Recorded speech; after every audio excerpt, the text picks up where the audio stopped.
제가 지난 몇 달 동안의 설교를 돌아보니까 5월 4일을 마지막으로 요한복음의 강해를 멈추었었습니다. 요한복음이 굉장히 어렵습니다.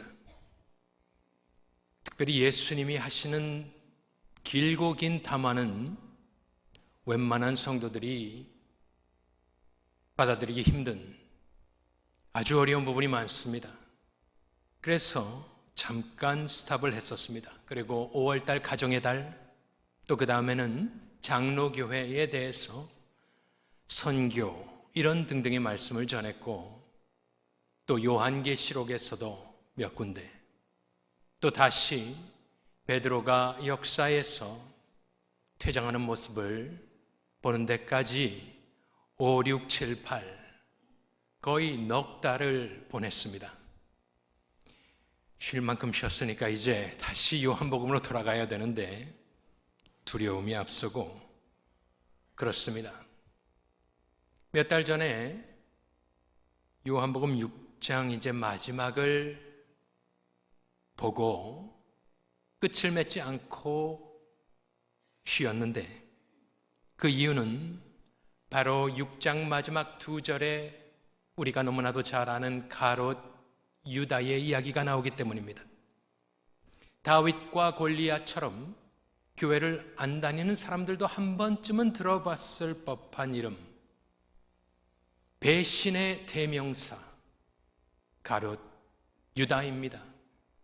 가롯은 유다의 한 지방을 지칭하는 동네 이름입니다. 나사렛에서 자라신 예수처럼 가롯 출신의 사람인 유다, 여러분들 우리가 너무나 잘 알고 있습니다.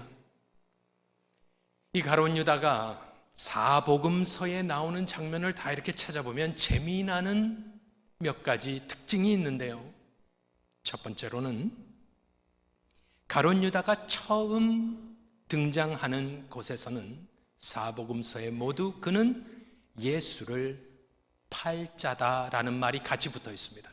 그가 처음 소개될 때 나옵니다. 또 특이한 것은 12제자의 이름을 쓸 때 가장 처음에는 누가 써 있습니까? 베드로, 위대한 사도인 베드로가 첫 번째를 장식하는데 12사도의 마지막은 항상 이 사람, 가롯 출신의 유다, 그 배신자의 이름이 항상 마지막에 나옵니다. 마태, 마가, 누가, 요한이 한 자리에 모여서 그렇게 작당하지 않았습니다. 이것이 쓰여진 연도들이 다 다릅니다. 그렇다면 사복음서가 동일하게 그는 배신한 자다라는 말을 쓰고 12사도의 이름을 적을 때 항상 마지막에 적은 것은 무엇이냐? 성령의 의도입니다. 하나님이 이 사람을 어떻게 생각하는지 각자 시기와 다 스타일이 다른 채 사복음을 썼지만 거기에는 동일하게 가롯 유다가 그렇게 소개되고 있다는 것. 그래서 저도 몇 달 동안 가롯 유다 생각을 계속했습니다. 특별히 지난주도 설교를 해야 되기 때문에 그 전에 많이 좀 읽고 가긴 했었습니다마는, 이것이 설교가 쓰여지질 않습니다. 가롯 유다에 대해서 할 말이 너무나도 많고 붕 떠 있는 느낌으로 있었는데 다시 생각을 다 잡았습니다. 그것은 그냥 막연하게 이 가롯 유다를 설명할 것이 아니라 지금 요한복음 6장 마지막에 요한이 펜을 들어서 처음으로 가롯 유다를 언급했던 이유가 무엇일까 한번 생각해 보았습니다. 왜 그러냐면은 그 펜을 주장하고 있는 분은 성령 하나님이시기 때문에 성령께서 왜 가롯 유다를 하필이면 요한복음 6장 마지막에서 요한으로 하여금 언급하게 하셨는가 생각을 하게 되었습니다. 여러분들은 지난 4개월을 우리가 잠깐 쉬었습니다마는 요한복음 6장에서 지금 어떠한 일이 있었는지 혹시 기억하십니까? 6장은 화려하게 5,000명 되는 사람들과 시작을 했습니다. 디베랴 바닷가 어디선가 그 언덕에서 예수님이 앉으시자 5천 명 정도가 모였는데 맥시멈 2만 명으로 생각합시다. 거기서 어떤 일이 있었습니까? 오병이어의 기적이 있었습니다. 그 옛날에 가난했던 사람들이 한 번도 경험해보지 못한 배 터지게 먹고 남는 일이 있었습니다.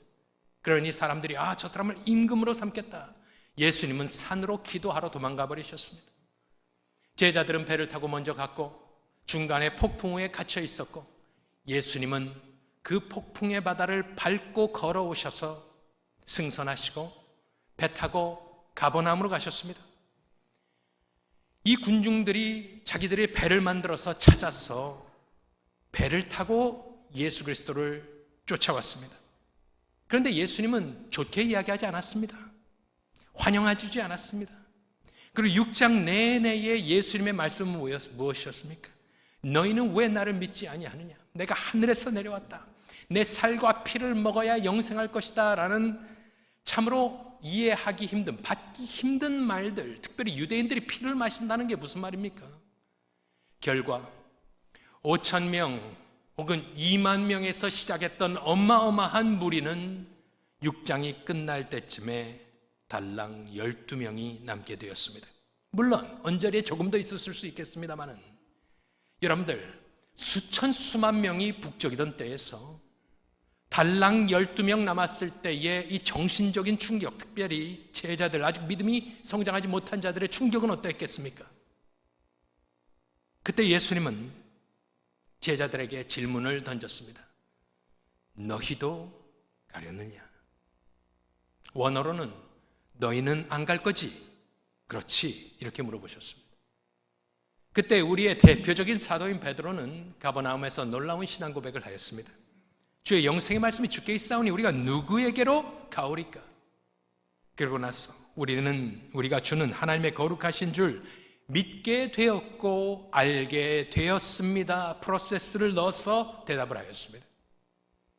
그러면은 그 다음 대화는 어떻게 진행되어야겠습니까? 2만 명에서 12명으로 줄었고 너희도 가려느냐 했는데 베드로가 저런 멋진 신앙 고백을 하면 보통 저 같으면 이렇게 대답할 것 같습니다. 베드로야, 너밖에 없구나. 이 2만 명, 이 사람들은 믿을 게 못 된다. 확실히 우리 북부 갈릴리 출신의 사람들, 내가 너는 믿는다. 너희들 충격받지 말고 다시 우리 심기일전하여 우리 주의 사역, 하나님의 사역을 잘 감당해보자. 이래야 말이 되는 겁니다. 그런데 베드로의 그 놀라운 신앙 고백을 들으시고 하는 말씀이 바로 오늘의 본문 말씀. 보여주시면 예수님은 고맙다 이런 말씀 없습니다. 내가 너희 12를 택하지 않았느냐 하시면서 그 다음에 하신 말씀이 그러나 너희 중에 한 사람은 마귀니라 하셨습니다. 다음 것 보여주시면 저걸 읽으면서 아니 우리 예수님은 참 분위기 못 맞추신다 이런 생각을 하였습니다. 아니 지금 이 상황에서 마귀 이야기를 할 상황이 아니지 않습니까? 남은 사람 격려하고 다독이고 어쨌든 끌어안고 주의 사역을 감당해야 희망이 보이든지 말든지 할 것인데 2만에서 달랑 12명으로 쫄아든 상황에서 하필이면 그 상황에서 베드로를 격려하기는커녕 너희 중에 하나는 마귀다. 그리고 6장이 끝났습니다. 71절이 있습니다만 그것은 요한의 코멘트입니다. 예수님은 참으로 이해하기가 힘이 듭니다. 그러면 어떻겠습니까? 예수님이 이상한 분입니까? 실수하셨습니까? 그래서 좀 고민을 하다 보니까 오늘 70절에 예수님이 하신 말씀이 다시 제 눈에 들어오기 시작했고 요한이 왜 여기서 예수님의 말씀과 더불어 가룟 유다를 지목했는지, 왜 이 장면에서 이렇게 했는지를 조금 깨달을 수가 있었습니다. 한두 가지 깨달은 것을 말씀을 드리겠습니다. 70절을 보여주시면은 예수님이 뭐라 하시느냐? 너 중에 하나가 마귀다, 가룟 유다야, 이렇게 말씀하시지 않았고 그 전에 저 말씀을 하십니다. 처음에는 저 말씀이 들어오지 않습니다. 왜냐하면 마귀라는 말이 너무나 극단적인 표현이고 또 가룟 유다라는 이 두 가지만 제 마음속에 들어왔는데 저 말씀이 들어오기 시작하였습니다. 성경에는 버릴 말씀이 있겠습니까? 예수님 한 말 중에 쓸데없는 말이 한마디라도 있겠습니까? 생명의 말씀입니다.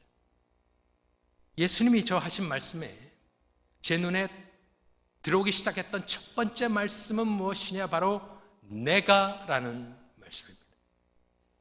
지금은 인간적으로는 좌절할 시기입니다. 2만 명에서 11명, 12명으로 줄어버렸으니 인간의 좌절, 제자들의 실망, 이제 무엇인가를 이루어 보겠다 생각을 했는데 예수님은 눈치 없이 계속 어려운 말씀을 하셨어요. 계속해서 받지 못할 말씀만 하셨어요. 다 쫓아보내셨어요. 그러니까 인간의 실패와 좌절과 실망과 또 그 가운데는 베드로의 신앙의 승리가 있었습니다. 그런데 이 모든 6장의 이 가버나움의 성공과 실패 가운데에 그 중심에는 누가 있느냐?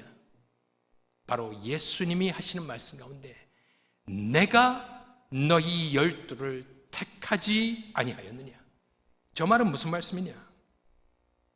베드로야, 또 12 제자야, 수천 명이 지금 나를 떠나갔지만 너희가 지금 내 옆에 앉아 있는 이유, 내 곁에 남아 있는 이유, 베드로야, 네가 그런 멋진 신앙 고백을 지금 이 자리에 살 수 있는 이유가 무엇인 줄 아느냐?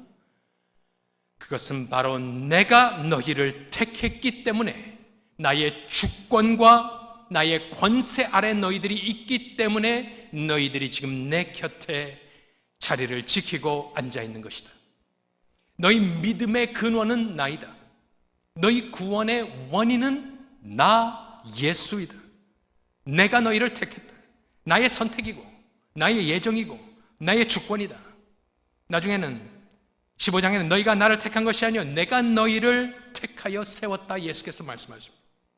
즉 너희가 대단한 것이 아니고 베드로야, 너희 믿음이 특출나고 너희가 저 수천 명보다 더 거룩하고 더 잘났고 너희들이 뭔가 내세울 거 있기 때문이 아니라 너희가 내 옆에 있는 이유는 단 하나, 하나님의 은혜요, 내가 너희를 택했기 때문이다. 하나님의 주권이다. 나의 주권이다 말씀하고 있는 것입니다. 생각해 보십시오. 여러분들이 여기까지 오실 때까지 얼마나 많은 주위에 많은 사람들이 같이 예배를 드리고 같이 섬기던 사람들이 주를 따라갔습니까? 예사초가 다가오고 있기 때문에 제가 한번 눈을 감고 생각을 해보았습니다. 내 인생에 내가 한 번이라도 언제 복음을 처음으로 전했던가 생각을 해봤더니요, 기억 속에 묻혀있던 생각이 몇 가지 떠올랐는데 그것은 제가 부끄럽지만 참으로 놀랍게 한국에서 중학교 2학년, 3학년 때 제 절친 3명을 교회로 인도했었습니다.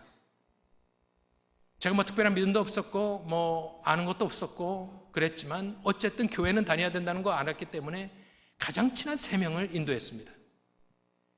그리고 생각을 해보니까 그 친구들이 오히려 임원을 하고 학생부에서 기타도 치고 뭐 연극도 하고 오히려 저한테 더 열심히 하라 뭐 이런 얘기를 했던 기억이 나는 겁니다.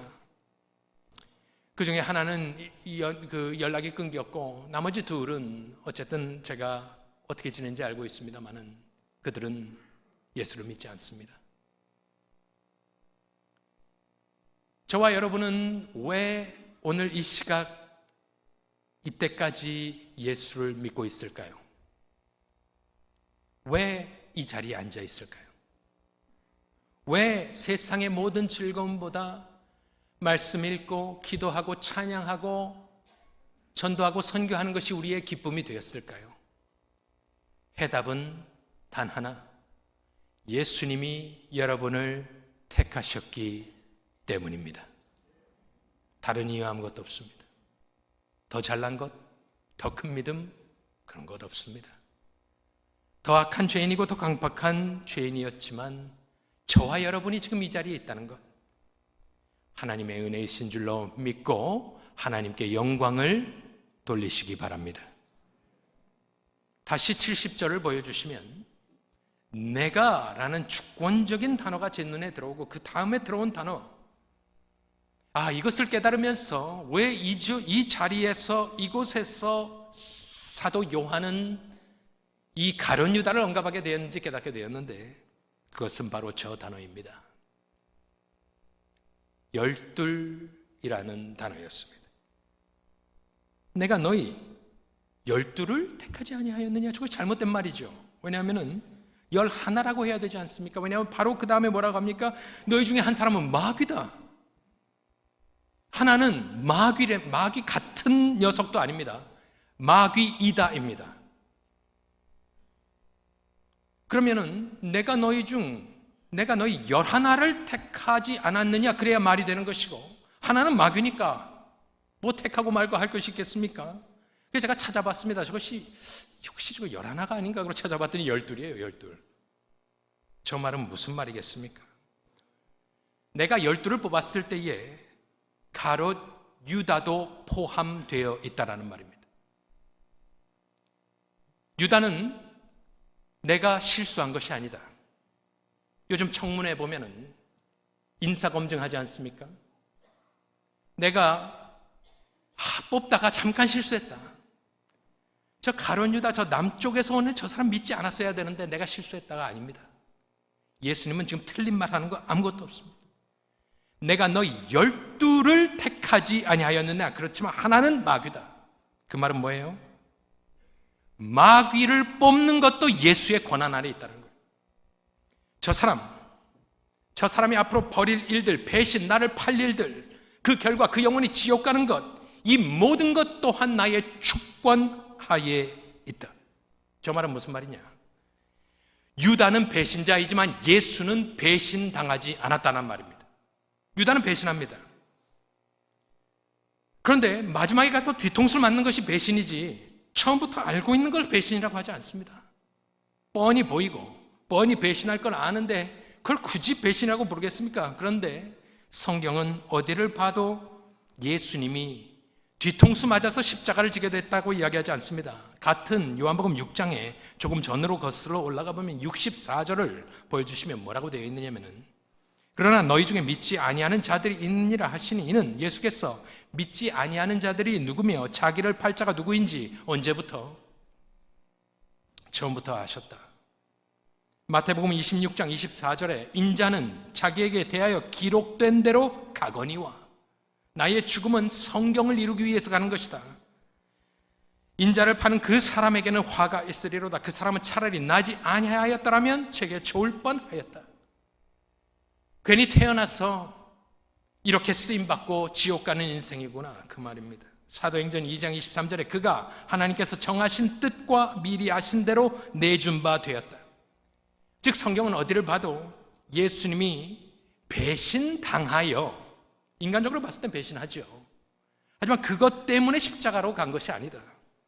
내부 고발자의 배신에 의해서 죽게 된 것이 아니다라는 말입니다. 그 말은 하나님의 아들은 그의 인생과 특별히 공생의 전체가 하나님의 완전하고 완벽한 계획 가운데서 이루어지고 있고, 그 하나님의 계획은 가롯 유다를 포함하고 있다라는 말씀입니다.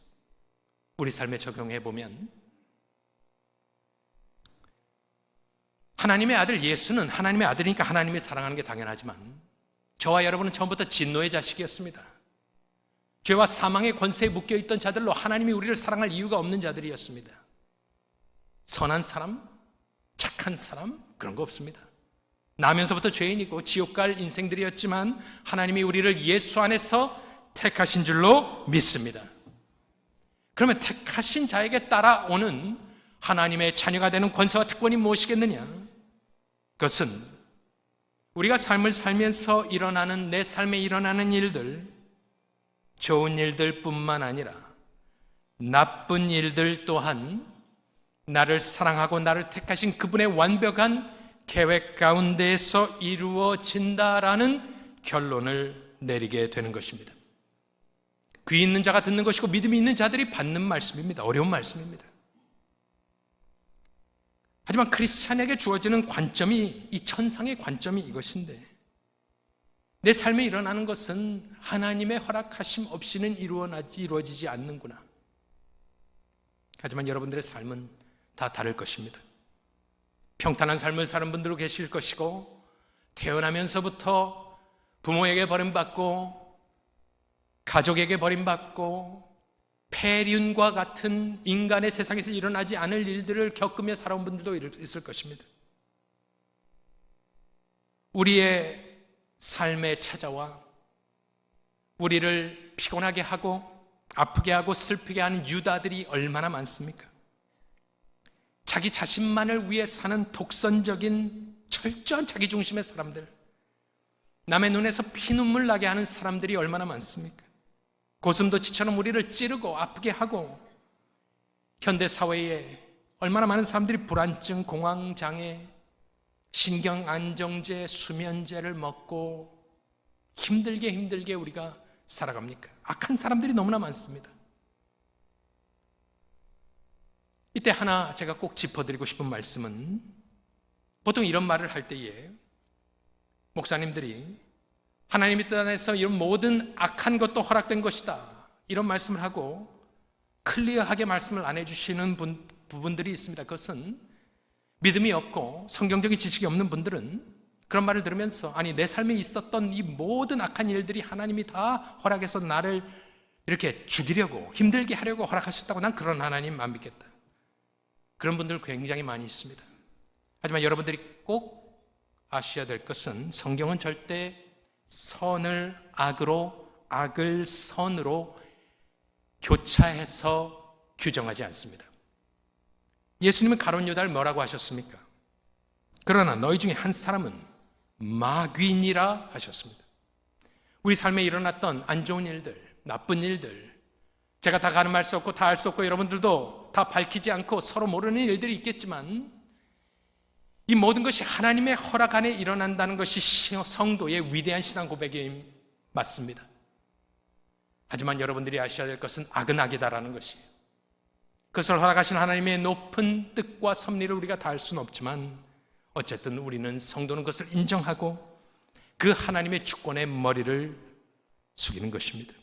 자, 우리 삶에 이런 유다와 같은 존재들이 나의 삶을 무너뜨리려고 달려들 때에 우리는 어떻게 살아야 할까? 예수님은 어떻게 사셨는가? 가룟 유다를 바로 지척에 두고 사셨거든요. 3년을. 얼마나 괴로웠을까? 한 2가지 정도 우리가 이 말씀을 보면서 나는 이렇게 살아야겠다 생각하면 좋겠습니다. 첫 번째로, 나는 가룟 유다 때문에 두려워하지 않겠다 생각하시며 사실 수 있기를 바랍니다.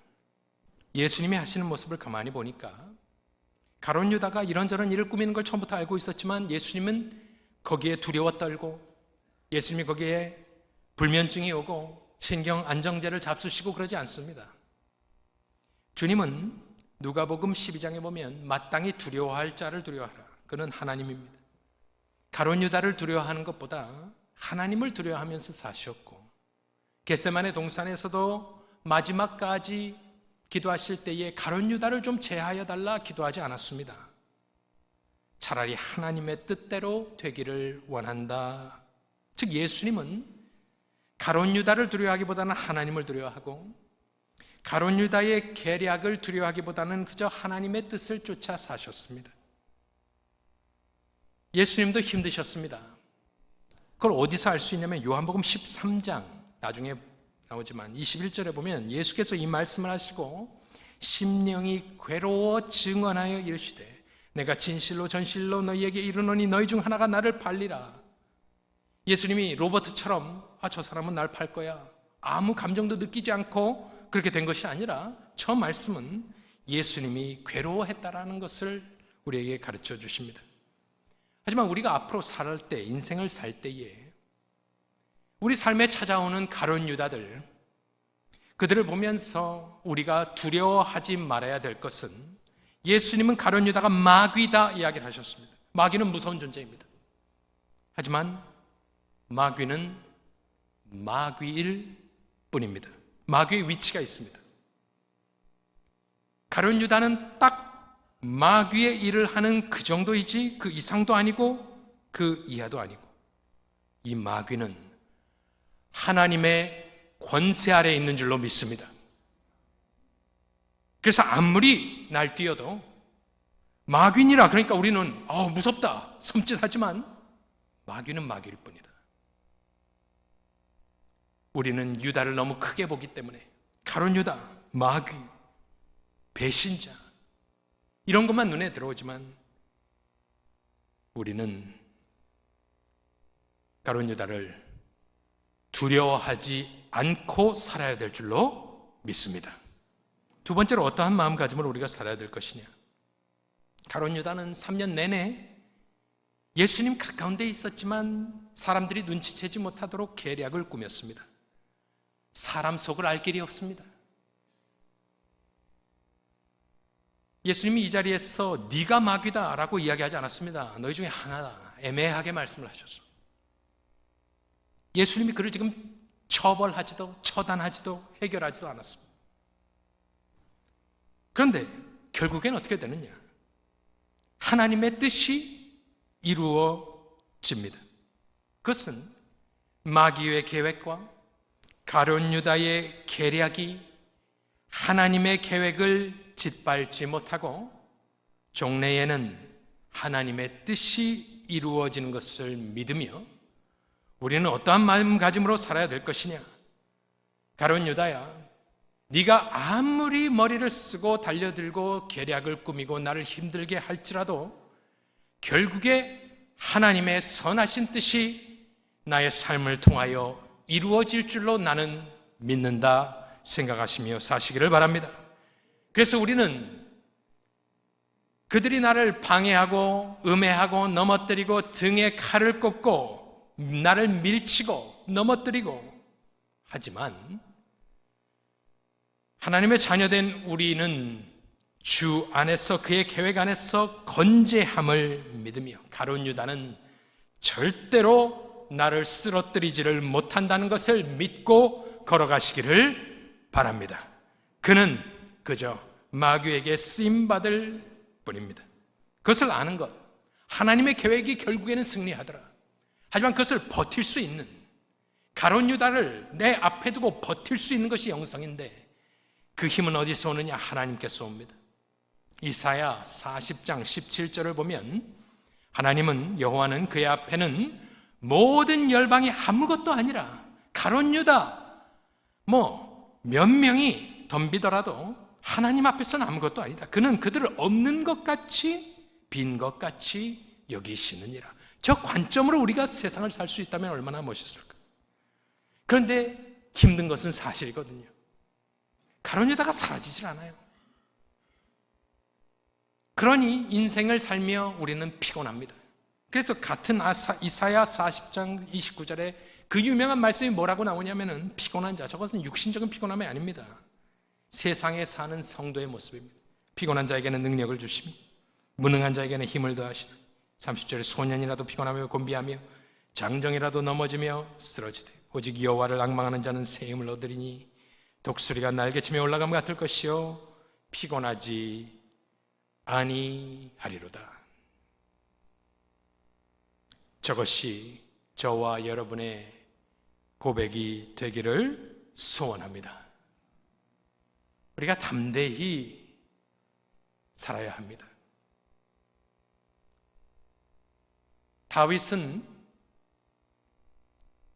티네이저 때 레이틴에서 골리앗을 때려잡은 용맹한 사람입니다. 피도 눈물도 없을 것 같지만 시편은 그가 얼마나 많은 고뇌를 하고 살았는지 우리에게 알려줍니다. 다윗의 시는 아주 읽으면 티가 납니다. 그 중에 특징의 하나는 그에게 적이 많았다는 거예요. 그 선한 사람에게, 그 위대한 하나님의 마음에 합한 사람이요 장수였던 다윗 왕에게는 얼마나 많은 적들이 있었는지. 그래서 그는 그런 한탄하는 시가 굉장히 많습니다. 아니, 골리앗을 때려잡은 사람이 맞았을까?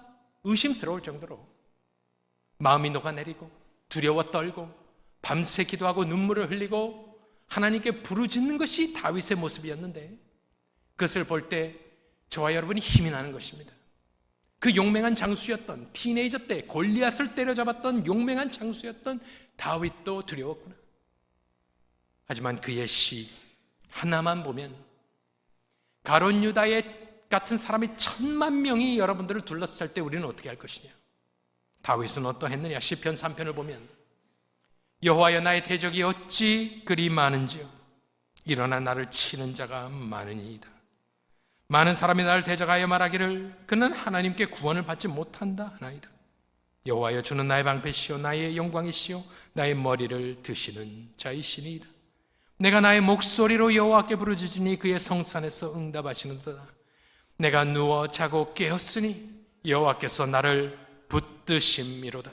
천만인이 나를 애워싸 진친다 하여도 나는 두려워하지 아니하리이다. 여호와여 일어나소서. 나의 하나님이여 나를 구원하소서. 주께서 나의 모든 원수의 뺨을 치시며 악인의 이를 꺾으셨나이다. 구원은 여호와께 있사오니 주의 복을 주의 백성에게 내리소서. 그렇습니다. 저는 오늘 이 가룟 유다를 생각하면서 요한이 예수님의 입술에서 나온 말씀을 적어놓은 곳에 감사를 드렸습니다. 보통 우리가 생각할 때 가룟 유다는 두렵고 무섭고 이상한 사람, 내 삶을 해하는 사람이라고 생각을 했지만 70절에 요한은 예수의 입술에 나온 말씀을 통하여 그 무시무시한 마귀인 가룟 유다를 철장에 가둬버립니다. 그것이 바로 70절의 말씀입니다. 예수께서 대답하시되 내가 너희 12를 택하지 아니하였느냐. 저 예수 그리스도의 택함이라는 철장 안에 그 무시무시한 사자인 마귀인 가룟 유다가 갇히게 되고, 요한은 우리를 향하여 무슨 말을 하고 싶은 것이냐. 그것은 가룟 유다는 가룟 유다일 뿐이다. 두려워하지 말아라. 너희 삶을 주관하고 계시는 이는 하나님이시다. 예수님이시다. 가룟 유다는 그렇게 쓰임받고 지옥 갈 터이니 두려워하지 말고 너는 하나님을 두려워하고 하나님의 뜻을 이루기 위하여 살아가라. 우리에게 두려움이 엄습할 때에 이 예수님의 입술에서 나온 말씀으로 승리하실 수 있기를 바라는데, 그것은 바로 힘들고 어려울 때, 인생이 어려울 때, 삶이 어려울 때, 가정이 어려울 때, 사업터가 어려울 때에, 건강이 어려울 때에 주의 입술의 음성은 내가 너를 택하지 아니하였느냐. 여러분의 이름을 집어넣으시고 하나님이 나를 택하지 아니하였느냐. 택한 하나님이 구원을 주셨으니 끝까지 나의 인생을 책임져 주실 것이다. 믿음으로 담대히 승리하시는 복된 영생교회 성도님들 다 되시기를 우리 구주 예수 그리스도의 이름으로 축원합니다.